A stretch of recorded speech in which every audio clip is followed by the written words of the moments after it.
ఎంపీలకి అధినాయకుడు జగనన్న తరఫున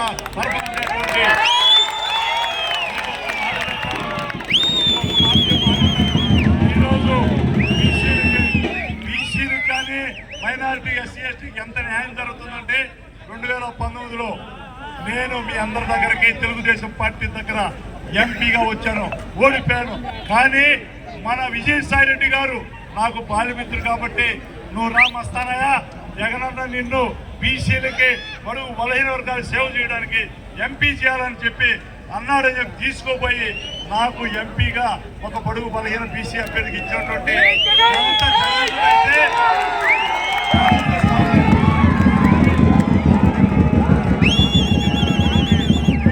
విజయసాయి రెడ్డి గారు. కాబట్టి మీరు ఒక్కటి అర్థం చేసుకోండి. ఈరోజు లాస్ట్ ఒక మాట చెప్తాను, మన పార్టీలో ఎంత సామాజిక న్యాయం జరుగుతుంది, అవతల పార్టీలో ఏ విధంగా అన్యాయం జరుగుతుందనకి మన వేమిరెడ్డి ప్రభాకర్ రెడ్డి గారు ఒక చక్కటి ఉదాహరణ.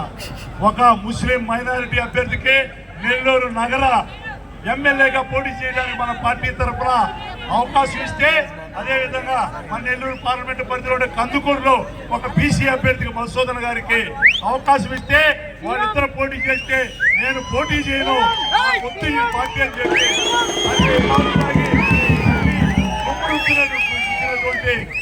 వేమిరెడ్డి ప్రభాకర్ రెడ్డి కావాలా?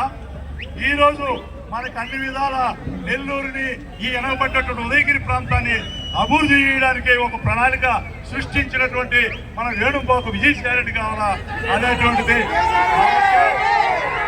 మన ప్రియతమ నాయకుడు శ్రీ జగన్మోహన్ రెడ్డి గారు మళ్ళీ మనకు ముఖ్యమంత్రి కావాలంటే ఇక్కడ ఎమ్మెల్యే ఎవరు కావాలా?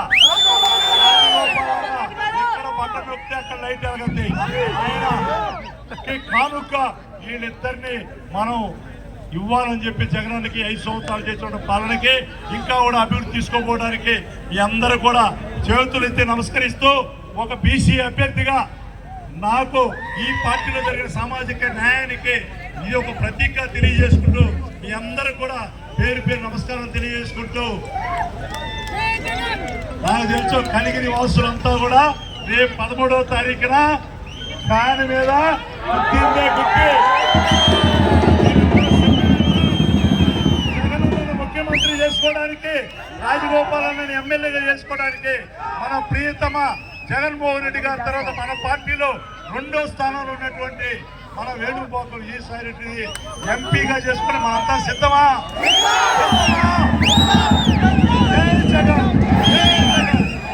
నమస్కారంతో సెలవు. ప్రియతమ నాయకులు ఉదయగిరి నియోజకవర్గ వైఎస్ఆర్ కాంగ్రెస్ పార్టీ అభ్యర్థి శ్రీ మేకపాటి రాజగోపాల్ రెడ్డి గారు మాట్లాడతారు.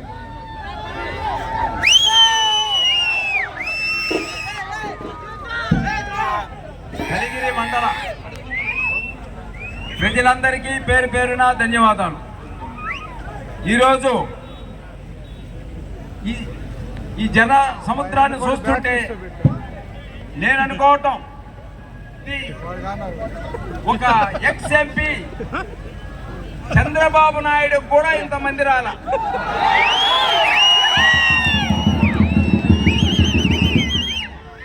మన ప్రీతమ ముఖ్యమంత్రి జగన్మోహన్ రెడ్డి ఆయన ప్రమాణ స్వీకారం చేసింది మొదలు ప్రజల్ని ఏ విధంగా కాపాడుకోవాలనే ఉద్దేశంతోనే ఆలోచించిన వ్యక్తి జగన్మోహన్ రెడ్డి గారు. అదే పద్ధతిలో ఆ టైంలో మళ్ళా మధ్యలో కరోనా వచ్చింది. కరోనా వచ్చిన తర్వాత 2 సంవత్సరాలు ప్రజల్ని ఏ విధంగా కాపాడుకోవాలా అనేది మాస్క్ కూడా లేకుండా సర్వీసు చేసిన ముఖ్యమంత్రి జగన్మోహన్ రెడ్డి. అదేవిధంగా అందరినీ ప్రాణాలు రక్షించుకున్నాడు జగన్మోహన్ రెడ్డి. చంద్రబాబు నాయుడు మాత్రం పుష్కరాలకి పోతే, పుష్కరాలలో కూడా పుణ్యానికి పోతే అక్కడ కూడా చంపేశాడు. పుష్కరాలకి పుణ్యానికి పోతే అక్కడ కూడా చచ్చిపోయారు. ఆయన ఎక్కడికి పోయినా క్రిమినల్ మెంటాలిటీ. ఆయన బుద్ధికి తగినట్టే ప్రతి చోట మనుషులు చనిపోవడం తప్ప ఇంక వేరే కార్యక్రమమే ఉండదు. కందుకూరులో 13 మంది చచ్చిపోయారు, గుంటూరులో 7 చచ్చిపోయారు. అంటే చంపటమే ఆయన ధ్యేయం. అంతకన్నా ఆయన రాత మనుషులు చంపే రాత అయింది.